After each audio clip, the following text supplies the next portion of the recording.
Hello everyone, welcome to my video. সবাই কেমন আছো? আশা করি সবাই ভালোই আছো।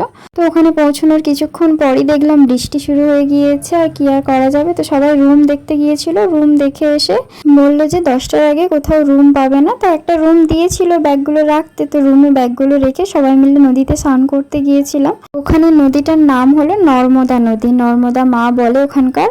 আর আমি গিয়েছিলাম ওমকারেশ্বর মন্দির। ওমকারেশ্বর মন্দির এমপিতে, ওখানে ওমকারেশ্বর আর মমলেশ্বর দুটো মন্দির রয়েছে।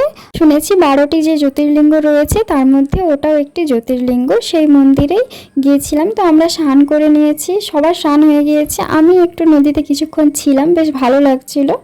তো আর থাকা যাবে না, সবাই বাকি রুমে গিয়ে রেডি হয়ে গিয়েছে। আমার লেট হয়ে গিয়েছিল, তো কিছু কাকু কাকিমারা সবাই আগে চলে গিয়েছিল, ওরা লাইন দিতে হবে বলে অনেকটা।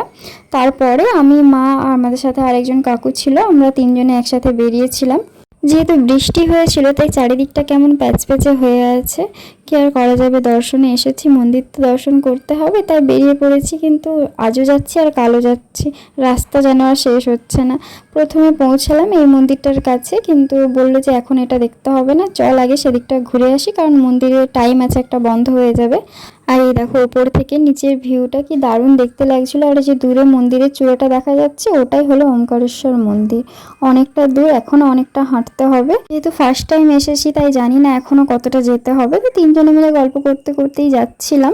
প্রায় 10 মিনিট হাঁটার পর আবারও একটা মন্দিরের কাছে এসে পৌঁছলাম। এই মন্দিরটার নাম ছিল বিষ্ণু মন্দির। এখানে এসে দেখছি ভালোই রোদ্দুর উঠেছে। আর এই দেখো মন্দিরটা বাইরে থেকে, ভেতরে যে ঠাকুরটা আছে দেখাচ্ছি গিয়ে। তো ওখানে রয়েছে বিষ্ণুদেব আর পাশে লক্ষ্মী রয়েছে। তারপর ওখান থেকে বেরিয়ে আবারও যাচ্ছি ওমকারেশ্বর মন্দিরের কাছে। তো সবাইকে জিজ্ঞাসা করে করে যাচ্ছিলাম, আমরা তো রাস্তাটা ঠিক জানি না। কিছুটা হেঁটে আসার পর একটা পোল পেলাম, এখান থেকে আরও নাকি অনেকটা যেতে হবে। তবে হাঁটছি তো হাঁটছি, রাস্তা যেন আর শেষ হচ্ছে না। তবে ওই পোলটার কাছে গিয়ে বেশ ভালো লাগছিল, খুব সুন্দর বাতাস দিচ্ছিল। বৃষ্টির পরে গরমটা যেন একটু বেশিই লাগছিল। তো রাস্তায় যেতে যেতে আমরা প্রসাদটাও কিনে নিলাম। আর এতক্ষণ পর দেখতে পেলাম লেখা রয়েছে শ্রী ওমকারেশ্বর জ্যোতির্লিঙ্গ, মানে এবার মন্দিরের কাছাকাছি চলে এসেছি, এটা বুঝতে পেরেছি। তবে ভালোই ভিড়ও ছিল, অনেক মানুষ গিয়েছিল। দিনটা অ্যাকচুয়ালি ভীষণ শুভ দিন ছিল। দিনটা ছিল সোমবার, আবার জগন্নাথ দেবের স্নানযাত্রা, মানে দুটো একসাথেই পড়ে গিয়েছিল। সোমবার শিবের বার অলরেডি। তো তারপরে পৌঁছে গেলাম লাইনের যে রাস্তাটা করা ছিল সেই রাস্তাতে। প্রথমের দিকটায় কিছু দেখতে পাইনি, ভিড় ছিল না, কিন্তু 2-3টা লাইন যাওয়ার পরে দেখলাম প্রচণ্ড ভিড়।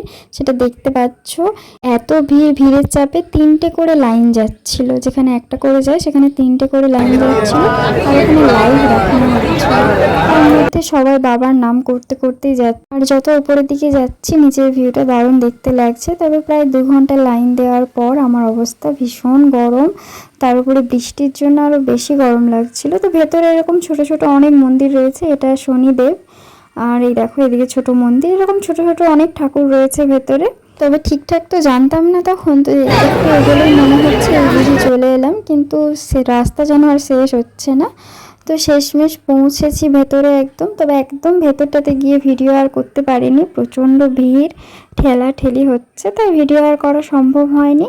তো বাবার দর্শন করে বেরিয়ে এলাম আমরা ঝুলা পুলের কাছে। এই যে ব্রিজটা দেখতে পাচ্ছ এটাকে বলে ঝুলা পুল, মানে ঝুলে রয়েছে তাই। এই জায়গাটাও খুব সুন্দর। এত গরমের মধ্যেও ওই জায়গাটায় গেলে একটু শান্তি পাওয়া যাবে, কারণ নদীর ধার আর ভীষণ বাতাস দিচ্ছিল। তো তারপর আমরা ওখান থেকে বেরিয়ে একটু লেবু জল খেয়ে নিলাম, সকাল থেকে কিছু খাওয়া হয়নি তাই। তারপরে ভেবেছিলাম ফল খাবো, কিন্তু যেহেতু লাঞ্চের সময় হয়ে গিয়েছিল তাই ফল কিছু কিনে নিয়েছিলাম নিয়ে যাওয়ার জন্য। তারপরে সবাই মিলে লাঞ্চ করে নিলাম। তো খাওয়ার পর রুমে চলে এলাম। রুমে এসে একটু কোল্ড ড্রিঙ্কস, ফল এগুলো খেয়ে দিয়ে রেস্ট নিচ্ছিলাম। ভিডিওটা এখান পর্যন্তই, পরেরটা নেক্সট পার্টে। চলো টাটা।